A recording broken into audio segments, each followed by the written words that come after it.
So this is the portico. It's a 2-car garage with a 2nd-story loft that'll act kind of like an attic. The 2 cars can park in here. That might be a workspace. Right now it's just lumber drying and insulation storage. This is old tractor storage. This video on replacing the head gasket on this is coming up quite soon, so look forward to that, old tractor enthusiasts out there. I've got a loading dock over there, which I'm really happy with. You've seen it in some of the videos, you've seen it be built.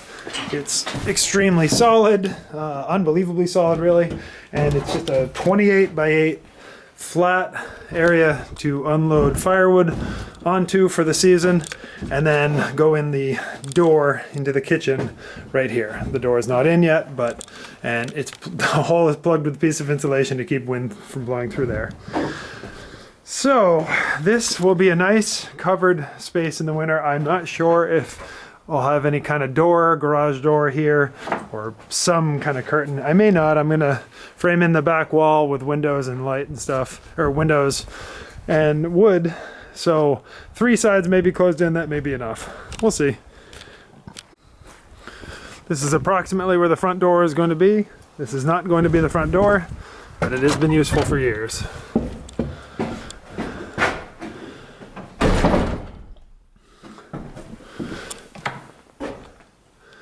So this is the downstairs. It's a mess.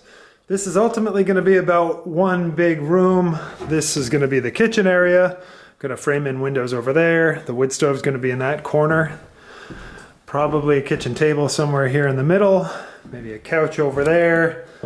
And the entry to the basement here is going to be a seamless kind of trap door on hydraulic rams there and there. And generally, this will be closed. Sometimes it'll be open, but it's going to go up. The door will go up snug to the base of the 2nd-story stairs. So this is some of the windows that are framed in down here. This will let a lot of that's due west. That'll let a lot of nice afternoon light in. Haven't figured out this detail yet, but we'll get there. But this is the space. Like I said, it's kind of a mess because it's a construction site, and you know, I'm going in a bunch of different directions right now. But this is the joinery. It's all the joinery was done by me, you know, and some help here and there. But these oak splines, oak pegs, everything was harvested from the house site or from the property here, and it's all held together with these oak pegs and gravity. And you can see some of the weird details. I put the floor joist up 2 inches, so when the sheetrock comes in, you'll still be able to see the entire frame from the inside. And also, the exterior framing is all on the outside of the frame, so you can see that. It's all starting here at the edge, so the frame will be entirely visible on the inside. So it's 26 by 28 down here. All right, let's go upstairs. Yeah, a big window here with some kind of screen over it, just more afternoon light.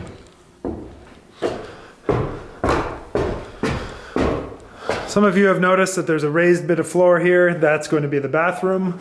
There'll be a guest room over here. This is the entrance. This is going to be a door, as it is now, but a better door for entrance out to the 2nd-story loft, which is, as I mentioned, kind of an attic space. It'll be cold storage. Right now it's just storing tons and tons of insulation, which is really nice. And I'm going to connect the deck here with a 45-degree bit of framing and fill all that in. So there'll be an access from here out onto the deck. Hello, deck. So this will be neat, and you know, sometime down the road this could be framed in and be something, some interior closed-in space, but for now, no need for that.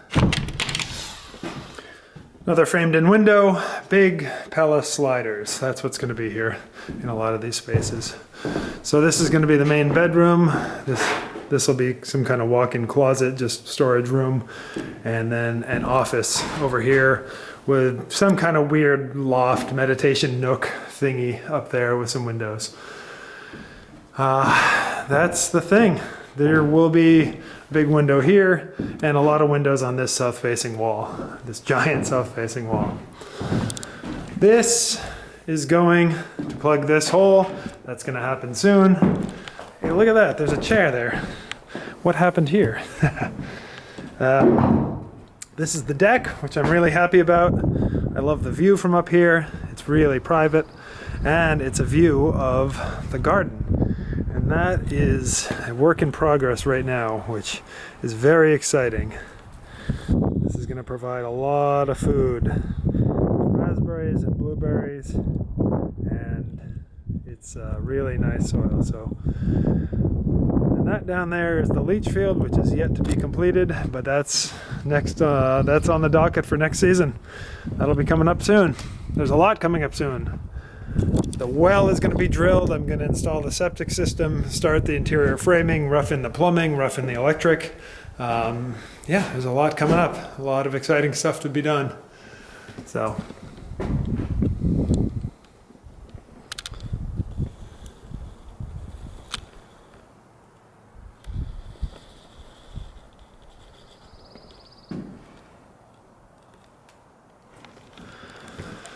All right, let's get to this week's video and the question and answers.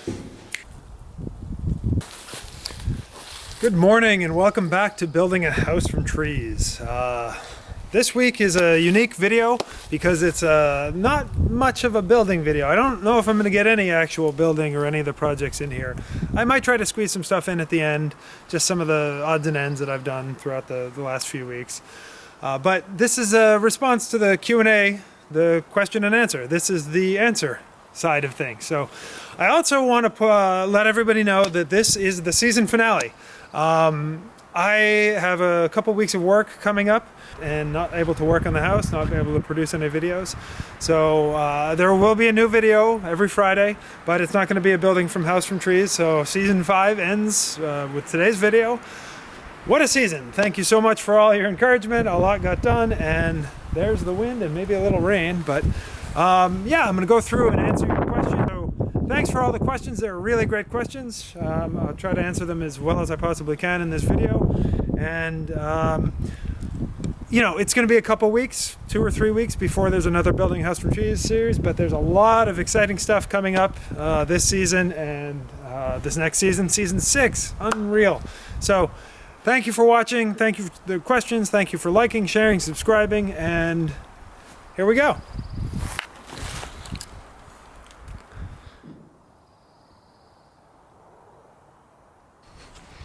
Hi-yo, Kermit the Frog here, joining you once again from the Building a House from Trees job site. Mr. Bus Huxley has some questions he'd like to answer that were submitted to him on last week's video. I'm here today as a special guest to just introduce him and also send a shout out to the Northwest Sawyer. Hello! Without further ado, Mr. Bus Huxley, thank you for inviting me here, and I appreciate the time that you took to show me around. All right. Well, thank you for the kind introduction, Kermit. I really appreciate you coming all the way out here. And yeah, I've got a few questions that I'm going to answer and try to answer as well as I possibly can. So, without further ado,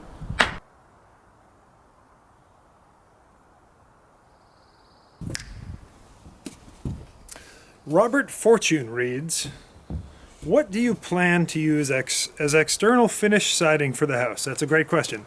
So I've got board and batten, well, actually batten and board on the mind. And I don't have any examples of it here finished yet, but essentially what it's going to be is there's rough cut, it's all rough cut pine that I've milled from the site here. So rough cut pine, it's going to be strapping every 2 feet like I've shown you on the back side, on the north side of the house. And then a batten maybe 3 inches thick, maybe 4 inches thick, which is just a strip, basically a really narrow board. Quiet you! And then a wide pine board put down covering the batten, and they will butt up over the batten. And that way, when the boards change size and fluctuate in the seasons, you'll see the wood batten behind there. So all of that's going to be treated with the pine tar oil and linseed oil coming out of Viking Sales, upstate New York. It's all organic, which I don't really care all that much about, but it's very well made. It's very, very nice stuff. And the Finns in Finland have been, correct me if I'm wrong, been doing this for 1,000 years. Red House Fine Home Building in Vermont has been using this on very, very nice high-end houses, and I think if it's good enough for those places, it's good enough for here. As you can see, the fascia board is gotten that treatment there. So it may be a little bit darker depending upon the pine tar ratio that I give it, but that's what the finish is going to be. I think it looks good. I've got a lot of pine boards, as you've seen in all the milling videos, and so I don't think I'm going to have to plane them either. I'm going to 6-side paint them basically, and the strapping and this battens. So. Cautiously optimistic questions. That black metal roofing will be hot enough to cook on when the sun hits it. That's true. It was cooking my hand last week when I was building it. I made the mistake of buying a black car. It was like driving an oven in the summertime. Right. Unfortunately, all that heat destroyed the paint. I sure thought you were going to put the white side up. Well, so I did put the white side up on the big roof, on the giant roof up top, the 64 by 36, essentially flat roof. It's a 312 pitch. I made that white, bright white, thank you, John Belding, for the suggestion, to reflect the sun's rays. Basically, I built a glacier. So that's reflecting all the sun. Last summer when I was here, and there's no real insulation, there's 2 inches of insulation up there, but there was no heat coming down through the roof, and that's the point of that, is to keep that. So what Cautiously Optimistic was suggesting was that this be white as well. The reason that's white is I can't see it. You can see it from space, maybe you all can see it, but I can't see it from anywhere on the property. The black roof here is going to be mostly covered by the overhang when it matters. The shade from the overhang will cover this roof in the summer, and in the winter the black will be nice because it'll melt any snow or whatever, any extra heat will be good there. So that's the reasoning for that. James Ford, thank you for watching. Another great vlog, thank you. I'd like to know if John Kalish of NPR fame will be back. I would love to hear him do a midpoint update and a final wrap. He's the reason I found your project. Well, I have much gratitude that I want to extend towards John Kalish. I know you're watching. Thank you so much for all your help and the continued coverage and the stories and the encouraging work and other useful help. I can't speak to whether or not he'll be back at the end. I imagine he will. He comes into this neck of the woods from time to time. Make sure you check out his work, npr.org. Just search John Kalish, and I'll put a link to some of his website down below. So, Timothy Holt. Hey, Tim. When did you know you wanted to build a house from trees? Was there something in particular that inspired such an endeavor? Great video as always. Thanks. Thank you, Tim. I guess I didn't really know this. A lot of people go about this kind of project with a plan. I unfortunately didn't really have a plan. I started cutting big pine trees behind my old farmhouse years and years ago, just to clear them out and so they didn't crush the house when they fell. And then I started milling the lumber with Billy Lubier, a friend of a farmer down in South, close to here, and next thing, I had a big pile of lumber, and I'd always kind of thought of having a house down here. There wasn't a great plan, unfortunately, that went into this, but I think, as you can kind of tell, it's sort of evolving organically, which isn't always the easiest or best way to build. It kind of started happening, and then it was happening, and now there's momentum, and here we are. Garrett Thornton asks, love the videos. Thank you. I was wondering, when you started, how long did you think / hope this house would take to build, and how does that compare to your current timeline estimate for finishing? Thanks for putting out the great content. Stay safe. Well, thank you, and I appreciate it, and I will. That's a tough question. I had kind of figured that this would take 5 to 7 years, which I think I'm kind of on course for. So I'm doing it without any loans, and I don't have much money, so I'm kind of making money and then putting it into the house, making money, putting it into the house. So some things just take money. The well, which is about to be drilled, takes a certain amount of money, and I can pay for that because of the job I did last summer. So, about 5 to 7 years, and as many people that build their own house will attest, it's never done. I just want it to be complete, but it's going to be to those last, punch list things, the last little trim bits. It's one of those things that I imagine can take a vast amount of time and energy to just really get through and finish. So I'm excited and looking forward to it being done and to wrapping it up. But there's I'm going to be building furniture, no doubt, and then of course there's going to have to be a barn here, right? So I imagine there'll be plenty of video content to come, if that's partly what you're wondering. John Sisk asks, I've noticed the rich art colors tin on all your video exists in your avatar. I'd be interested to know more about this as an item and its inclusion in your work. Yeah, like a lot of things, including my name, my nom de film here, it was just a picture that I saw that I liked. It was a little tin in my grandfather's art supplies. He was an architect, actually. Oddly, you wouldn't, well, maybe you could tell, but I don't. I didn't inherit any of his architecture skills, but he had all these beautiful kind of Art Deco, artistic ink tins and stuff, and this one particularly I liked, and I took a picture of many years ago, and it just randomly ended up as my avatar, and I haven't changed it. Yeah, Buzz Huxley was a name that I had to come up with as a username for I think Vimeo when I started a channel many years ago, 2010, geez, a decade ago. That's bizarre. Anyway, so unfortunately that's the boring story there. One-armed guy asks, hi Bus, what brought you to choose this style of house? Well, I wanted a lot of natural light. I got a lot of good suggestions and hints from people, and for the type of location, the trees here, I wanted as much light pouring in as humanly possible, so a big south-facing wall of as much glass as possible was the inspiration for this. And also, I'm fairly tall, and I don't want to ever hit my head. Unfortunately, I might in a couple spots, but I don't want to hit my head. So everything I wanted to be really tall. I wanted the ceilings to be all very tall, and so as such, the front second-story ceiling is extremely tall. It's 13 feet up there, but it tapers down to 8 feet in the back. So. Scott Duckrow asks, are you planning to have all exterior work complete by the end of the year and possibly move in while the interior work is still underway? Yeah, possibly. There's, the old farmhouse that I grew up in is, a quarter mile up the road, and that is where I've been living and continue to live while this project is going on. It would be great to be in here next winter. That's kind of the plan right now.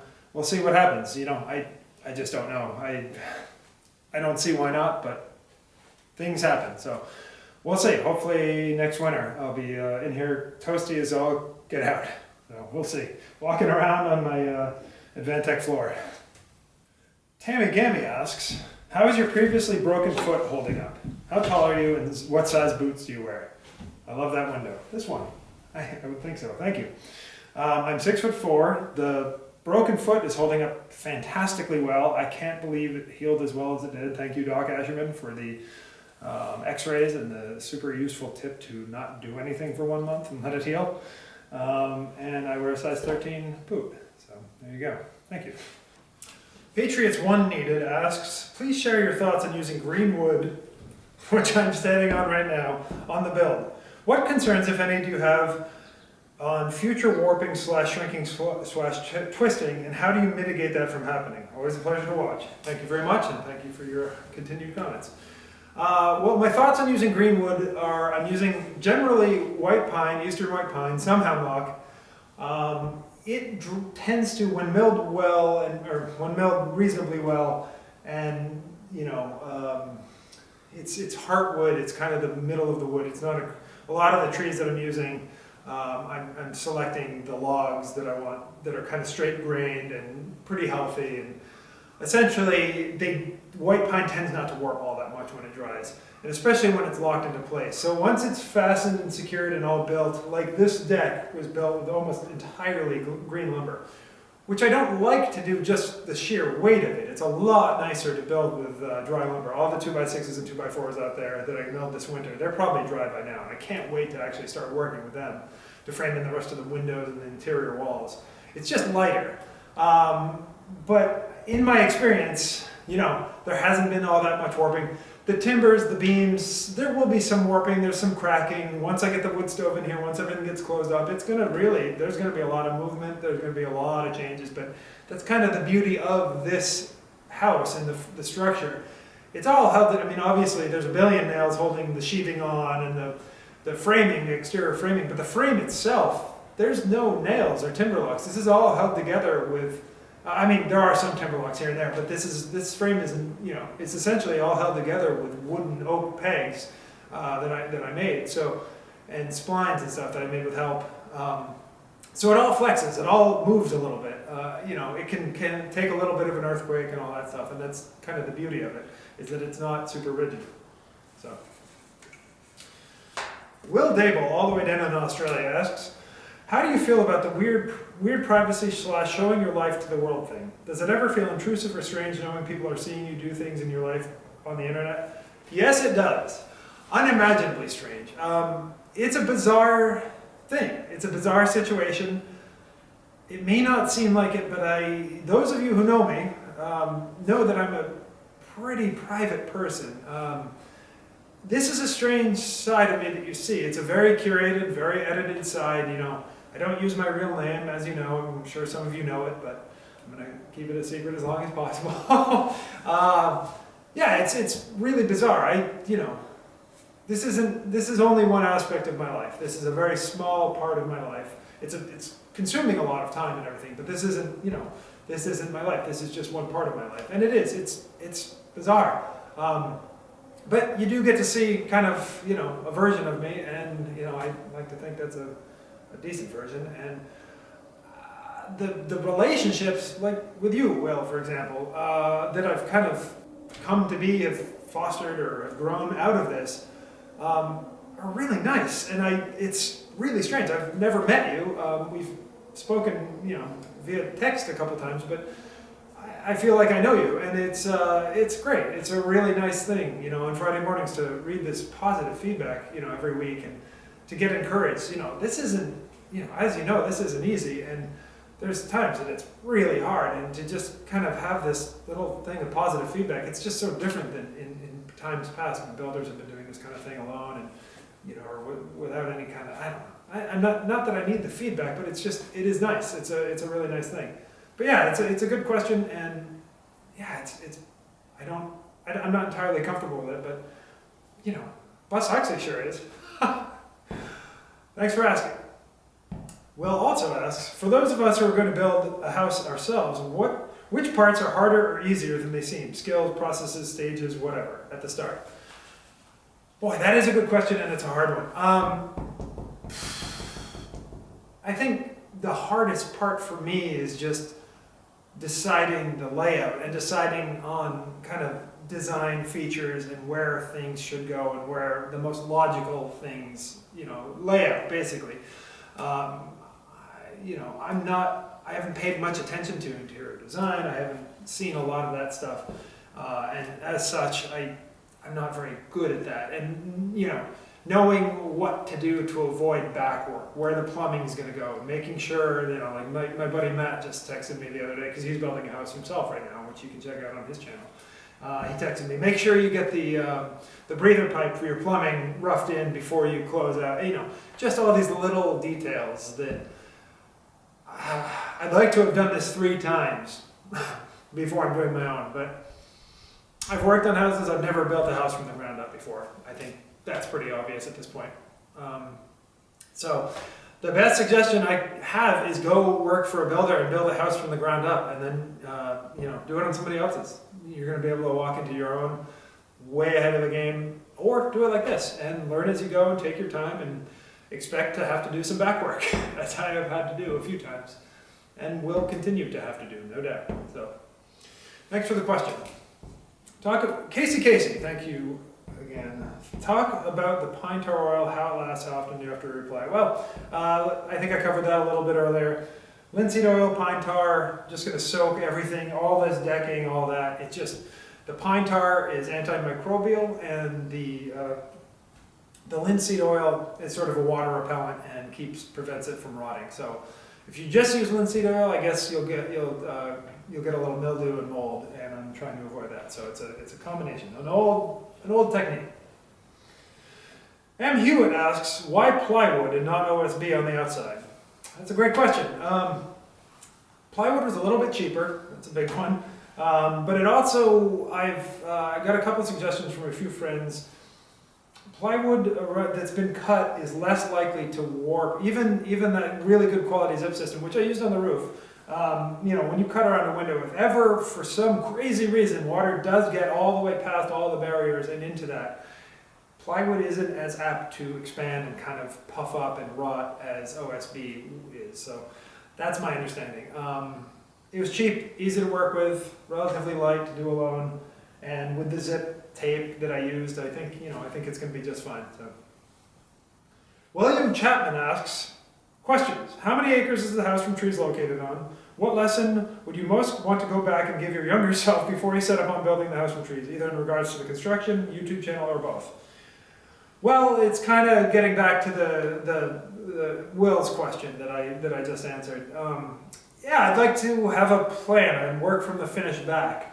Where in the past or in this project, I've just kind of been going. I had some idea of what I wanted the finished product to look like, but to have a set of prints where I could just reference now, because I know how to read prints from my job this summer, that would be just glorious. And I think I'd do that next time. Really, having a plan and working off of that. That's the best suggestion. Working from the finish back. I think the good builders will parrot that same sentence. As far as the YouTube channel, I've just been plugging away at it. I know the growth could be bigger if I were doing some of the things that other people are doing. I have a really hard time with that side of growing the channel, and I'm not great at that stuff, and I don't think a lot of people are. I think it is, the people that do it don't like it, just like I don't like it. It's a lot of work, it's confusing, but they're doing it, and I'm not. I think the channel growth has been great, and I'm incredibly excited that all of you are here. I mean, 10,000 subscribers and over that now. It's very, very crazy to me that many people occasionally will watch these videos. So. Oh, and the house is located on 12 acres. That's kind of on the edge of 12 acres in the field. I've got 4 fields and some woods in the woodlot. So. And speaking of the woodlot, Mark asks, good morning Mark, if you can explain why it is important to manage the forest. Thanks and stay safe. Well, as I've explained or shown in a few of these videos, managing the forest it's a resource, it's a farm, so I've got lumber standing here, all these different pine trees, and I want a healthy forest for a bunch of reasons. The wildlife, the birds that you can hear, fostering a good place for more healthy trees to grow, the next generation of trees to grow, clearing some understory, clearing some overstory, making trails, just making it a nice place to spend time and a place that I like to be. So, and then, long-term goals, not just for myself, but for people down the road, the next owner, whoever ends up with this property. It's long-term time preferences, thinking long-term goals. It's wealth, it's money in the bank, and a well-managed, well-treated forest can provide a lot of enjoyment. Lumber, wildlife, just being in the woods, it's glorious. So thanks for the question. All right. Maurice Ely asks, how do you finish the roof sheets when you have half a sheet too wide? Do you cut, then cap it off with an angle section? Yes, that is exactly what I do. There's some edge trim, and that's what I had to do on this front little awning roof. I had to just cut it. I cut it with an angle grinder. You can use tin snips. You can use a back side of a circular saw. And then I didn't show it because I don't have the pieces yet. I'll order them and get them installed. But I didn't have the pieces. But yeah, there's trim that just goes over that and covers it and protects that from rusting. I'll probably paint it with a little linseed oil or something to keep that edge from rusting. Lee Hedges asks, 1, did you mill all the lumber yourself for the house? And 2, if you did, how did you get the trees off your property? Where are you located? What state? So yeah, to answer your question, I've milled a lot of the lumber myself, but not all of it. The roof rafters were 20-foot 2x12s. I got those from a friend's lumber yard, 20 miles from here. It's all hemlock, and I just didn't have the capability to mill that kind of large 2x12, 20-foot. I didn't have the trees for that, and they did. But aside from that, and obviously the plywood, everything is milled off of the property. Trees growing, to clear the driveway, clearing behind the old farmhouse, clearing sunlight view, in front of the house for the south-facing view.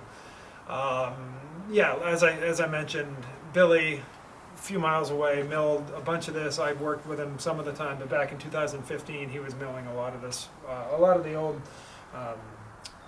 like the roof up there, and a lot of the smaller, the 16-foot 8x8s. And then I've cut everything else off the property and milled it myself. So it's been a vast amount of work, but really satisfying. I can't imagine starting over and knowing how much work it's been, and it's going to be, but I'm in it now, so it's pretty enjoyable. Let's see. Oh, and the great state of Maine. So, the United States, I'm sure you know, but maybe not. The United States has a funny little pinhead up in the top right hand, the northeast. It's the exact northeast part of the United States. It's a funny little state, mostly woods, and that's where I live. So. And then finally, Pat Matt asks, what type of screws are you using? Primarily 3-inch exterior, kind of cheapo screws. Sometimes I use GRKs. Sometimes GRKs or timber locks for the big, the big timbers or the big exterior things like, you've seen in this part of the building, the portico. Mostly just kind of 3-inch exterior deck screws, T25 head. They're unbelievable. They suck right in. They hold. They've got really good shear strength. So that's why I've been using them. Okay, well, thank you again so much for all the questions. There were many more questions. These are what I can get to. I think this video is probably going to be long enough already. Again, sorry if I didn't get to your questions. I hope some of these were answered. I'm going to be at this for a few more years, and yeah, it's this is it. I'm in the middle of it, and here we go. Thank you very much for watching. Thank you very much for the comments, the questions, the likes, the encouragement. It's heartwarming every week to see all the kind words and the thoughtful responses to the videos that I put out. So thank you, and I appreciate everything. We'll see you next season.